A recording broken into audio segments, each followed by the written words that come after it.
మీకు ఒక suspense crime థ్రిల్లర్ని ఇప్పుడు నేను మీకు చూపించబోతున్నాను. చూపించే ముందు ప్రస్తుతం నేను ఉయ్యూరులో ఉన్నాను. ఉయ్యూరులో ఒక ఫ్యామిలీ, రిటైర్డ్ ఫ్యామిలీ ఉన్నారు. ఒకసారి ఫస్ట్ ఆ ఫ్యామిలీని ఒకసారి మీరు చూడండి. భార్య భర్తలు ఇద్దరు కూడా ఒక చిన్న ఇంట్లో ఉంటున్నారు. వెనకాల ఉయ్యూరు టౌన్ సీఏ ఉన్నారు. ఇదంతా కూడా ఏం జరిగిందని మీకు చెప్పే ముందు ఒక్కసారి ఈ వీడియో ఒకసారి చూడండి. Sir you are visible sir. Sir you are visible sir. Thank you very much sir. Thank you very much sir. That's why I am asking you sir. You are still visible sir. अपने अपना मुंह दिखा है इसलिए बोल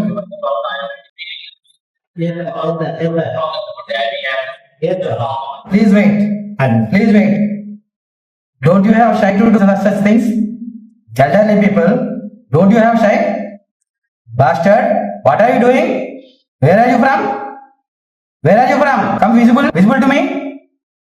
Mr. Sivasankar, now you break the national secret. Now, What are you talking? What are you doing? Don't you have shy? Police. Remember, we will catch you. We will put you behind the bus. చూశారు కదా, ఆ వీడియోలో ఉన్నది as it ఈస్గా ఇక్కడ ఉన్న వాళ్ళే. So ఈ రిటైర్డ్ ఎంప్లాయీస్ అండ్ సిఐ గారు కూడా ఉన్నవాళ్ళే. అసలు ఏం జరిగింది అనేది మీకు ఆల్మోస్ట్ అర్థమైపోతుంది కదా. ఈ మధ్యకాలంలో సైబర్ క్రైమ్స్ ఎంత దారుణంగా వాళ్ళు ప్రవర్తిస్తున్నారంటే భయభ్రాంతులకు గురి చేసేస్తున్నారు. డబ్బులు గుంజుకోవడానికి ఎన్ని ప్రయత్నాలన్నా చేస్తున్నారు. ఆ ప్రయత్నాన్ని తిప్పికొట్టారు ఉయ్యూరు టౌన్ సిఐ రామారావు గారు. సో రామారావు గారి దగ్గరికి వెళ్ళే ముందు ఒకసారి ఎంప్లాయీస్, రిటైర్డ్ ఎంప్లాయీస్ ఉన్నారు. సార్ శివశంకర్ గారు, సార్ యాక్చువల్గా ఏం జరిగింది? మిమ్మల్ని సైబర్ అటాక్ మీ మీద జరగడానికి ప్రధాన కారణం ఏంటి? ఫస్ట్ సార్ నువ్వు ఒక ఆడియో కాల్ వచ్చింది సార్. ఆడియో కాల్ వచ్చి నేను ట్రాయ్ డిపార్ట్మెంట్ నుంచి నా ఐడి సోన్సో, నా పేరు సోన్సో, మీరు 7th January 2026 ముంబైలో ఎయిర్టెల్ షాప్లో ఒక సిమ్ తీసుకున్నారు, ఆ ఫోన్ నెంబర్ ఇది, మీరు తీసుకున్నారా అని అడిగాడు సార్. నేను తీసుకోలేదు, అసలు ముంబై రాలేదన్నా. మీరు ముంబై రాలేదా అన్నాడు. రాలేదన్నాను సార్. అసలు ముంబై మీకు తెలియదా అన్నాడు. 1980లో వచ్చానండి నేను, తర్వాత రాలేదన్నా.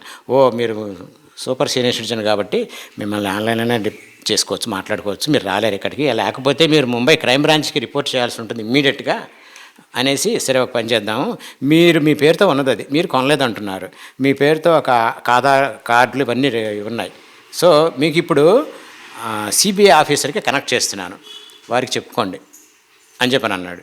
ఆయన వచ్చారండి, ఇంకో ఆయన ఆఫ్లైన్లో వచ్చారు. ఇట్లాగే వీడియో కాల్ పెడుతున్నానండి, రికార్డ్ అవుతూ ఉంటుంది, అది మీరేం భయపడకుండా చెప్పండి అన్నాడు. మీ వెనకాల మేము ఉన్నాము, సైబర్ అటాక్లు తర్వాత మనీ లాండరింగ్ చాలా జరుగుతున్నాయి, దాన్ని మిమ్మల్ని ప్రొటెక్ట్ చేయడం కోసమే మేము మిమ్మల్ని ఆన్లైన్లో తీసుకుని మాట్లాడుతున్నామండి, మీరేం వర్రీ అవ్వద్దు, మీకు అందరికీ మేము వెనకాల ఉన్నాం. సిబిఐ ఆఫీసర్ మాట్లాడినాడు. ఆయన అన్నాడు చెప్పండి అన్నారు. మీ పేరు చెప్పండి. చెప్పిన తర్వాత మీరు ఫోన్ కొన్నారా అని అడిగాడు. లేదన్నాను. మీరు ముంబై రాలేదన్నా. మీరు ఎక్కడ ఉంటారన్నారు. ఆంధ్రాలో ఎక్కడ ఉంటాను. ఓ అంత నుంచి రాలేరు, మీరు just like my father and mother, మేము చాలా చిన్నవాళ్ళు, మీరు చాలా పెద్దవాళ్ళు కాబట్టి మిమ్మల్ని ఆన్లైన్లోనే చేసుకుంటాము, రికార్డ్ చేసుకుంటాము, మీరు చక్కగా మాతో సహకరిస్తే మీకేం ఇబ్బంది ఉండదండి. ఇంతకీ వ్యవహారం ఏంటంటే, నరేష్ గోయల్ అని ఆయన చెప్పడం ఫస్ట్. నరేష్ గోయల్ అని ఆయన 538 కోట్లతో మనీ లాండరింగ్ చేశాడు. చేసిన తర్వాత అందులో ఆయన 3rd డిగ్రీ ఉపయోగించి ఆయన్ని మనం ప్రశ్నించాం. మేము చేసేప్పటికీ 247 డెబిట్ కార్డులు బయటపడ్డాయి అని ఫోటో పెట్టాడండి. ఆయన చూసారు ఎప్పుడు అన్నారు. చూడలేదన్న, ఫోటో పెడుతున్నా చూడండి అన్నాడు. పెట్టాడు.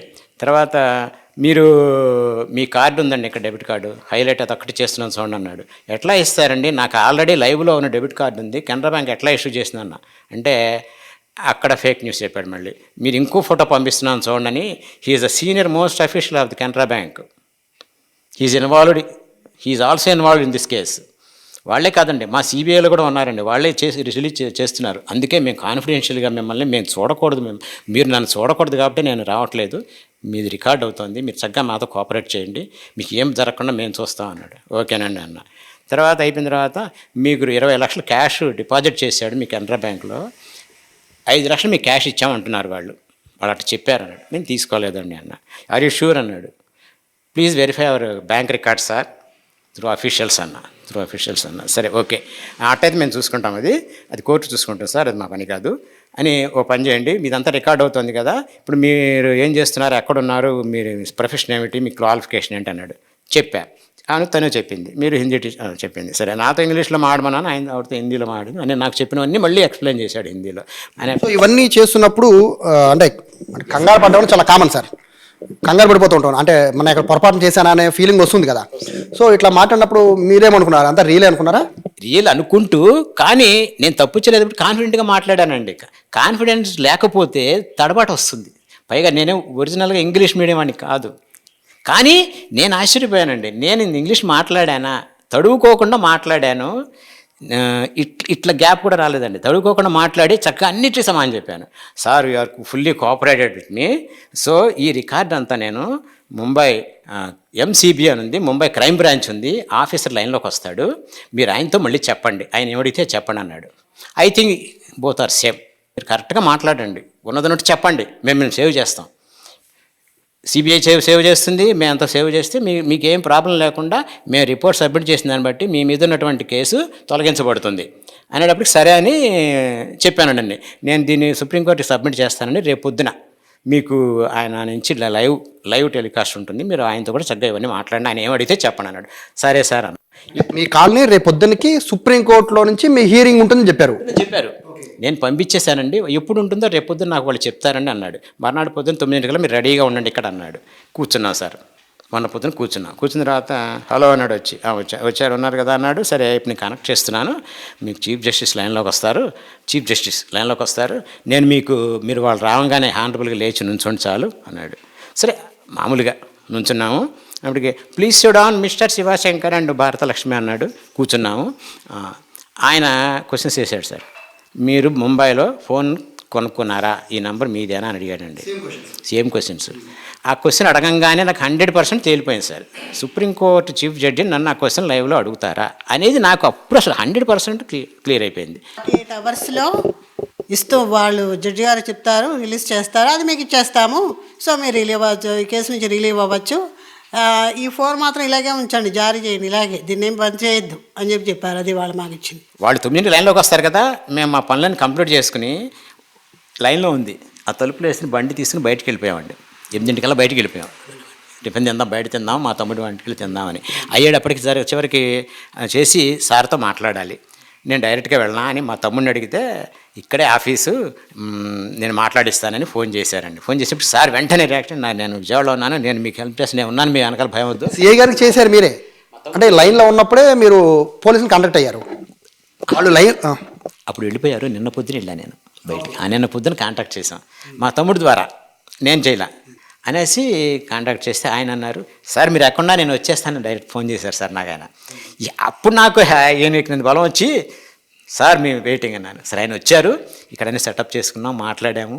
ఆ తర్వాత మీకు తెలిసిందే నాకు ఆయన సిఐ రామారావు గారు వాళ్ళ డిపార్ట్మెంట్ అంతా I will grateful them, I will thankful them. తర్వాత నేను సెటప్ చేసిన తర్వాత 9 నేను అన్నాను, ఏంటి లేట్ అయిన 3 అవర్స్ నుంచి వెయిట్ చేస్తున్నాం మేము, ఎందుకని మీరు లైన్లో లేరు అన్నాడు. సార్ నాకు చిన్న మోషన్స్ వస్తే సెలైన్ పెట్టుకుని ఇప్పుడే వచ్చానండి, 11:30 అయిపోయింది, ఇప్పుడే వచ్చాను బయటికి, ఇప్పుడే వచ్చాను హాస్పిటల్ డైరెక్ట్గా వచ్చాను. Take milk coffee or that water అన్నాడు. I will call off 10 minutes or 20 minutes, take your own time అన్నాడు. అనేప్పటికి నో సార్ ప్లీజ్ నేను వాటర్ తాగానన్న. నెక్స్ట్ ఇవన్నీ సెటప్ రెడీగా ఉన్నాయి కదా, మళ్ళీ మనం లేట్ చేయకూడదు అనేప్పటికీ సరే ఓకే, ఇప్పుడు మీకు ఒక సార్ సుప్రీం కోర్టు జడ్జి గారు పంపించినటువంటి ఇది పంపిస్తున్నాను, ఒక ఆర్డర్ చూడండి అన్నాడు. ఫస్ట్ పేజ్ పంపించాడు sir. Supreme court of India seal, government seal, దాని మీద షీట్ మీద పైన జస్టిస్ ఏదో గవాయ్ అని ఉంటుంది కదా సార్, ఆయన పేరు Gavai, typed matter, computer typed matter, కింద సీలు, ఆయన సంతకం, కింద చీఫ్ జస్టిస్ ఆఫ్ ఇండియా, ఇవన్నీ ఉన్నాయి సార్. పెట్టాను, చదవండి మీరు పైకి అన్నాడు. పైకి చదివాను సార్. వితిన్ 7 days ఈ కింద ఫాలో అయ్యి వీటి ప్రకారం మీరు ఫాలో అవ్వండి, అప్పుడు మేము ఫైనల్ డెసిషన్ తీసుకుంటాం. మీరు ఇప్పుడు ఫాలో అయ్యే దాన్ని బట్టే మీ కేసు ఆధారపడి ఉంటుంది అందులో ఉంది. సెకండ్ పేజీలో మీరు మీ దగ్గర ఉన్నటువంటి షేర్స్ కానీ, మ్యూచువల్ ఫండ్స్ కానీ, సెక్యూరిటీస్ కానీ, గోల్డ్ కానీ, ఆర్నమెంట్స్ కానీ, బ్యాంక్ అకౌంట్స్ కానీ, తర్వాత sites, properties, postal certificates, any certificates, Gmail, email IDs including passwords అని అన్ని పేజీలకు చేసుకుంటూ వచ్చారు. 5 పేజీలు మొత్తం చేసుకుంటే ఇవన్నీ మీరు సబ్మిట్ చేయాలి. చేయలేకపోతే అండర్ సెక్షన్ సౌండ్స్ మీరు 3 to 5 years imprisonment are 5 to 10 years imprisonment are occasionally life imprisonment because this is the money laundering case అని చెప్పి కింద సైన్ చేసి పెట్టేశారు సార్. నాకు తెలుసు కదా సార్ అది వేకని. What is this sir? Yesterday only they told me you are supported CBI. Today he's reversed, he's అవి రివర్స్ కనబడుతుంది మాకు. ఇదేమిటిది అంటే, లేదండి మీరు డాక్యుమెంట్స్ సబ్మిట్ చేయండి, నీకు 20 minutes టైం ఇస్తున్నాను, చక్కగా కాఫీ నీళ్ళు తాగి మంచిలు తాగి అవి డాక్యుమెంట్స్ తీసుకుని ఇవన్నీ ఎప్పట్లో కంప్లీట్ చేసాం పూర్తిగా 20 minutesలో నాకు ఇమ్మన్నారు. 20 minutesలో ఇవ్వాలి, లేకపోతే మాత్రం మీకు ఖచ్చితంగా హడావడి చేస్తామని చెప్పి వాళ్ళ మొత్తం మీనింగ్ అదే కదండి. భగ్నం చేసింది ఎవరో కాదు, సిఐ రామారావు గారు. సార్ నిజంగా మీకు కంగ్రాట్స్ సార్. ఎందుకంటే ఈ వీళ్ళిద్దరూ చూస్తుంటే అంటే ఎవరో వీళ్ళు స్టేషన్కి వచ్చి వాళ్ళు పరిగెత్తు కంగారులో బీపీలు షుగర్లు పెరిగిపోయే పరిస్థితి ఉంటుంది. సో ఈ మూమెంట్లో మీరు వచ్చి వీళ్ళని సేవ్ చేయడమే కాదు, వాళ్ళను కూడా మీరు ఆ వీడియోలు చూస్తుంటే చాలా హ్యాపీ అనిపించింది. ఎందుకంటే వాళ్ళు మీ దెబ్బకి వాళ్ళు బెదిరిపోయి మొత్తం బ్లాక్ కూడా చేశారు. సో అసలు మీరు చెప్పండి, అంటే ఈ ప్రధానంగా వీళ్ళని ఎందుకు టార్గెట్ చేశారు? ముఖ్యంగా ఈ రోజుల్లో ఈ డిజిటల్ అరెస్ట్ సంబంధించి బాగా టార్గెట్ చేసేది ఎవరైతే ధనవంతులు ఉన్నారో, వృద్ధులు ఉన్నారో, ఇటువంటి వాళ్ళని బాగా టార్గెట్ చేస్తున్నారు. వీళ్ళ డేటా కూడా బయట దొరికే అవకాశం డార్క్ వెబ్లో ఏదైతే ఇప్పుడు ఫర్ ఎగ్జాంపుల్ డేటా ఏ విధంగా దొరుకుతుందంటే రిటైర్డ్ ఎంప్లాయీస్ యూనియన్స్ ఉంటాయి, ట్రెజరీ ఆఫీస్లో చిన్న చిన్న కాంట్రాక్ట్ ఎంప్లాయీస్ ఉంటారు. ఇలాంటి చోట్ల డేటా దొరికే అవకాశం ఉంది. అలాగే యుఎస్ కాన్సులేట్ ఆఫీస్లో, పాస్పోర్ట్ ఆఫీస్లో చిన్న చిన్న ఎంప్లాయీస్ ఉంటారు. వీళ్ళందరూ కూడా బయటికి ఎవరు వెళ్తున్నారు, ఎవరు వర్క్ చేస్తున్నారు, రెగ్యులర్గా ఫారెన్ విజిట్స్ చేసేది ఎవరు, ఇటువంటి డేటా. అలాగే మా సూపర్ మార్కెట్స్లో కానీ, గోల్డ్ షాపుల్లో కానీ, ఇలాంటి చోట్ల ప్రతి చోట కూడా ఎవరైతే ఎక్కువ డబ్బు స్పెండ్ చేస్తున్నారో వాళ్ళకి సంబంధించిన డేటా ఈజీగా దొరికే అవకాశం ఉంది. ఆ డేటాని చిన్న చిన్న ఎంప్లాయీస్ దాన్ని థెఫ్ట్ చేసి అలాగే డార్క్ వెబ్లో పెట్టి అమ్మేసి అవకాశం ఉంది. ఆ డార్క్ వెబ్లో డేటా కలెక్ట్ చేసుకుని ఇటువంటి అఫెండర్స్ ఇండియన్ నెంబర్స్ నుంచి కంబోడియాలోనో లేదంటే మయన్మార్లోనో అలాంటి చోట్ల ఉంటూ ఇండియన్ నెంబర్స్ వాట్సాప్ అక్కడ యాక్టివేట్ చేసుకుని ఇలాంటి క్రైమ్ అంతా చేస్తూ ఉంటారు. దీంట్లో రిటైర్డ్ ఎంప్లాయీస్ డేటా వాళ్ళ దగ్గర ఉన్నట్టుంది. సార్ వాళ్ళని టార్గెట్ చేశారు. యాక్చువల్గా మీకు ఇన్ఫర్మేషన్ రాగానే బేసిక్గా అంటే తప్పుగాను కదా సార్, బేసిక్గా ఎట్లా ఉంటుందంటే పోలీసులు అనగానే సైబర్ క్రైమ్గా అంటే వచ్చి కంప్లైంట్ ఇచ్చాక చూడొచ్చులే అనే ఫీలింగ్ ఉంటుందేమో చాలా మంది జనాల అభిప్రాయం సార్. అందరికి కూడా అదే, అంటే ఫోన్ చేస్తే రోజుకు 100 calls వస్తూ ఉంటాయి బట్ మీరు అలా కాదు, ఒక్క కాల్ వస్తే ఇమీడియట్గా లైవ్లో ఉండగా వాళ్ళని పట్టుకున్నారు. అది ఏం జరిగింది సార్ స్టోరీ? మేము ఈ మధ్యకాలంలో మా జిల్లా ఎస్పీ విజయసాగర్ నాయుడు ఐపీఎస్ గారు ఈ సైబర్ క్రైమ్స్ మీద ఎక్కువ కాన్సన్ట్రేషన్ చేయమని చెప్పి మాకు ఇన్స్ట్రక్షన్స్ ఇవ్వడం జరిగింది. ఈ సైబర్ క్రైమ్ ఎక్కడ రిపోర్ట్ అయినా సరే మేము దాంట్లో డీప్గా ఎంక్వైరీ చేస్తున్నాం. ఈ పర్టికులర్ కేసులో నాకు ఎప్పుడైతే కాల్ వచ్చిందో అతను ఇంకా లైన్లోనే ఉన్నారని చెప్పారు. ఇది చాలా అరుదైన సన్నివేశం. చాలామంది ఈ క్రైమ్ అంతా కంప్లీట్ అయ్యే వరకు కూడా ఒక వారం రోజులు, 10 రోజులు, 2 రోజులు, 3 రోజులు లైన్లోనే ఉండి ఈ డబ్బులని ట్రాన్స్ఫర్ అయిన తర్వాత మాత్రమే మనకు రిపోర్ట్ వస్తుంది డిజిటల్ అరెస్ట్లో. పర్టికులర్ దీంట్లో లక్కీగా ఏం జరిగిందంటే మన వాళ్ళకి కొంచెం టైం దొరికింది. ఆ టైంలో నాకు సమాచారం ఇచ్చారు. ఇమీడియట్గా నాకు అర్థమైంది ఇది డిజిటల్ అరెస్ట్ అని చెప్పి నేను వెంటనే ఇక్కడికి వచ్చి మన వాళ్ళకి బ్రీఫ్ చేసి ఈ విధంగా మాట్లాడండి, అతన్ని లైన్లోకి వచ్చి ఈ విధంగా చేయండి అని చెప్తే శివశంకర్ గారు ఎగ్జాక్ట్గా మేము ఎలా అయితే చెప్పామో ఆ విధంగా మాట్లాడారు. చివరికి అతను లైన్లోకి వచ్చారు. మాకు అప్పటివరకు మేము కలెక్ట్ చేసుకోవాల్సిన డేటా కూడా మేము కలెక్ట్ చేసుకున్నాము. లైన్లోకి వచ్చిన తర్వాత ఇంకా వాళ్ళు పర్టికులర్గా బ్లాక్మెయిల్ చేసే స్థాయికి వచ్చేస్తారు.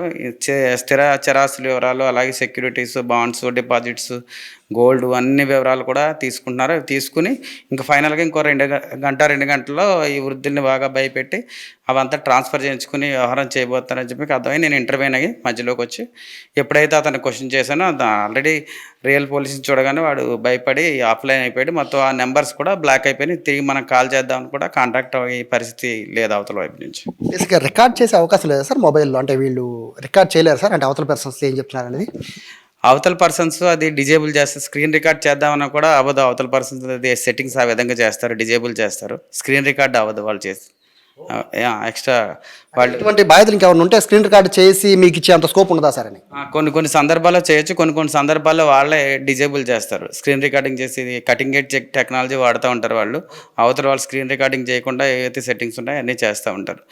ఆటోమేటిక్గా వాళ్ళకి కూడా అర్థమవుతుంది. స్క్రీన్ రికార్డింగ్ చేస్తుంటే వాళ్ళకి కూడా నోటిఫికేషన్ ఇలా ఉంటుంది, స్క్రీన్ రికార్డింగ్ చేయకూడదని చెప్తారు. మీరు అబ్జర్వ్ చేసిన దాని ప్రకారం అంటే అంత ఈజీగా దొరకరు, బట్ ఐ థింక్ నేను అనుకోవడం, బట్ మీకు ఏమైనా ఇన్ఫర్మేషన్ వచ్చింది సార్? అంటే వాళ్ళు ఎక్కడి నుంచి చేశారు ఏంటి ఏమైనా ఇన్ఫర్మేషన్? అది నెంబర్ వచ్చి నార్త్ ఈస్టర్న్ స్టేట్కి సంబంధించిన నెంబరు. ఎవరైనా సరే డిజిటల్ అరెస్ట్లో ఎక్కువ నెంబర్స్ ఇండియా ఉంటున్నాయి, వాట్సాప్ నెంబర్స్ కానీ కాంటాక్ట్ అయ్యే నెంబర్స్ కానీ ఇండియా ఉన్నాయి. అవన్నీ కూడా ఫేక్ ఐడీస్ మీద తీసుకున్న నెంబర్స్. ఆ నెంబర్స్ ఏదైతే మన ఈ ఈస్టర్న్ కంట్రీస్ ఏవైతే ఉన్నాయో, కంబోడియా కానీ మయన్మార్ కానీ అలాంటి దేశాల్లో అక్కడ పెట్టి ఆపరేట్ చేస్తున్నారు. ఆ నెంబర్స్ యాక్టివేట్ చేసుకుని అక్కడి నుంచి ఈ సైబర్ క్రైమ్ అంతా ఆపరేట్ చేస్తున్నారు. ఇది ఈ మొత్తము ఈ చెప్పిన ఈ క్రైమ్ థ్రిల్లర్ స్టోరీ ఇది. సో ఎవరైనా కూడా సైబర్ క్రైమ్ బాధితులు ఉంటే కనుక బాధితులు కాకుండా ఉండాలంటే మాత్రం ఇటువంటి అవగాహనల్ని మీరు పెంచుకోవడం కాదు, మీతో పాటు ఇంకో 10 మందికి ఇటువంటి విషయాలు షేర్ చేస్తే కనుక మీ బంధువులు కూడా ఇటువంటి సైబర్ అరెస్ట్ల బారిన పడే అవకాశం ఉండదు. కెమెరా పర్సన్ కృష్ణతో సాయి, సుమన్ టీవీ, ఉయ్యూరు నుంచి.